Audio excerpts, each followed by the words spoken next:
আমরা নানান ধরনের দেখেছি যে সার্ভে হচ্ছে নানান ধরনের কিছু, কিন্তু এইগুলো সেইভাবে তো আসেনি। আপনি দেখেন এই সম্প্রতি পত্রিকায় একটা রিপোর্ট বেরিয়েছে যে এই যে ব্যাংকগুলো, এই ব্যাংকগুলোতে আজকে এখন যেই জিনিসগুলো বেরিয়ে আসতেছে সেখানে কিন্তু এক্সটার্নাল অডিটররা অডিট করেছেন, কিন্তু অডিট প্রতিবেদনে কিন্তু বিষয়গুলোর যাদের উপর নির্ভর করে আমরা সিদ্ধান্ত নেব সেখানে বড় ধরনের ঘাটতি তৈরি হয়েছে। আমার মনে হয় ওই পেছনের এই ঘাটতির জায়গাগুলো এগুলোকে অ্যাড্রেস করার চাইতেও আগামী দিনগুলোতে আমাদের কী করতে হবে, কারণ মোটামুটিভাবে আমরা বুঝতে পারছি যে জিনিস উচ্চারণ করা যায়নি কিংবা এখনও সবটা প্রকাশিত হয়নি সেই বিষয়গুলো নিয়ে আলোচনা তো করাই যাবে, কিন্তু এই আলোচনার চাইতেও আমাদের এখন প্রয়োজন হচ্ছে আমরা কিভাবে সামনের দিকে হাঁটব। ব্যাংকিং সেক্টরে বাংলাদেশে যেটা চলতে দেওয়া হয়েছে এটা দুনিয়ার ইতিহাসে নজিরবিহীন।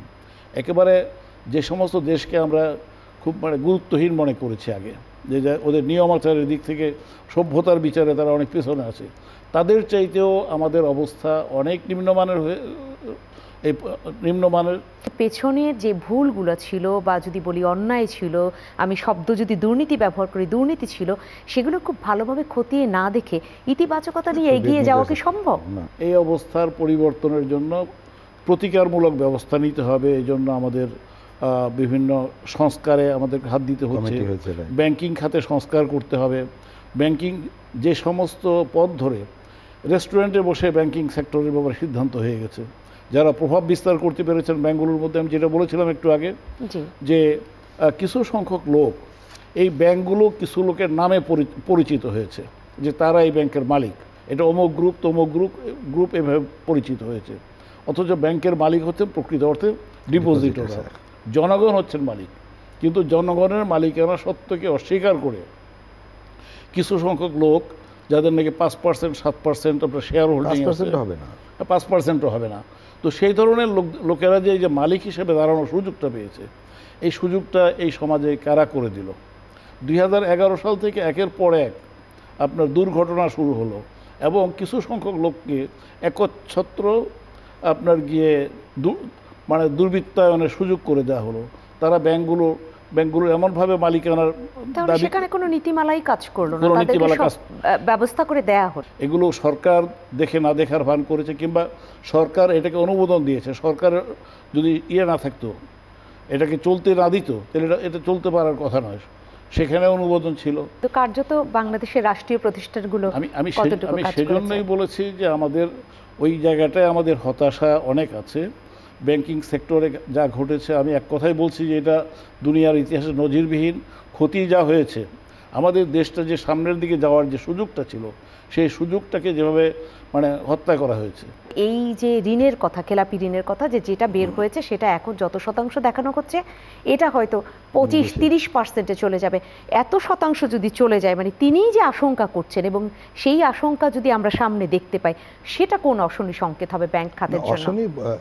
এখন আমরা ধরেন এমনিতে অফিসিয়ালি আমরা বলি 10% 12%, কিন্তু বাইরে থেকে যারা নাকি এগুলো নিয়ে কাজকর্ম করে তারা যে সবাই জানে না 25-30%, এটা ঠিক না, সবাই জানে। কারণ আসলে তো আমরা আন্ডার দ্য কার্পেট রেখেছি, তাই না? আমরা রিশিডিউল লোন এটাকেও আমরা রেগুলার করে ফেলছি, তার মানে ওইটা দেখানো হচ্ছে না। ক্লাসিফাই পৃথিবীর অন্যান্য দেশের নিয়ম হচ্ছে যে কোনো reschedule loan will not be losing its status, reschedule loan সবসময় ক্লাসিফাইড লোন থাকবে যতক্ষণ পর্যন্ত এটা পে অফ না হবে। কোনো গভর্নেন্সে কোনো ধারে কাছে আমরা ছিলাম না, অথচ গভর্নমেন্ট থেকে কিন্তু দেওয়া হয়েছে fit and proper test of the director দেওয়া হয়েছে। তো এইগুলোকে আপনি ফলো করেছেন? এই যে এক একটা লোককে আপনি fit and proper test follow করে কি তাদেরকে ডিরেক্টর হিসেবে বসানো হয়েছে? বা সরকারি ব্যাংকগুলোকে যাদেরকে ডিরেক্টর হিসেবে বসানো হয়েছে তার কি এই সমস্ত ফিট অ্যান্ড প্রপার টেস্টের ধারে কাছে আছে? পরে তো সরকার থেকে আবার বলা হলো তাদের জন্য ফিট অ্যান্ড প্রপার টেস্টের দরকার নেই। How come? ওরা ব্যাংক চালাতে বসছে, তাদের কোনো কোয়ালিফিকেশন থাকবে না।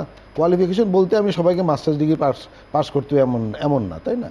কিন্তু ব্যাংকিং চালানোর জন্য তা আপনার যে বিদ্যা বুদ্ধি থাকার প্রয়োজন, সেটার জন্য সারা বিশ্বে এইগুলো আমি বলছি যে ডিসক্লোজারগুলো হইতো না, বুঝছেন?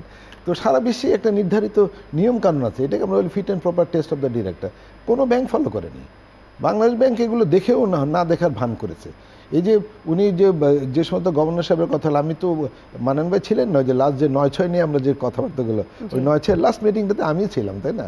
এবং সেখানে হাসান মনসুর ভাইও ছিলেন, সেখানে ওই ফজলে কবির সাহেবও ছিলেন, সেখানে আমরা যাদেরকে বিভিন্ন নামে টামে ডাকি তারাও ছিলেন, সবাই ছিলেন। এবং যেভাবে ব্যবসায়ীরা সেদিন 9/6 ছিনিয়ে নিল, সবাই মানা করেছিল, সবাই এই কাজগুলো আপনারা করেন না।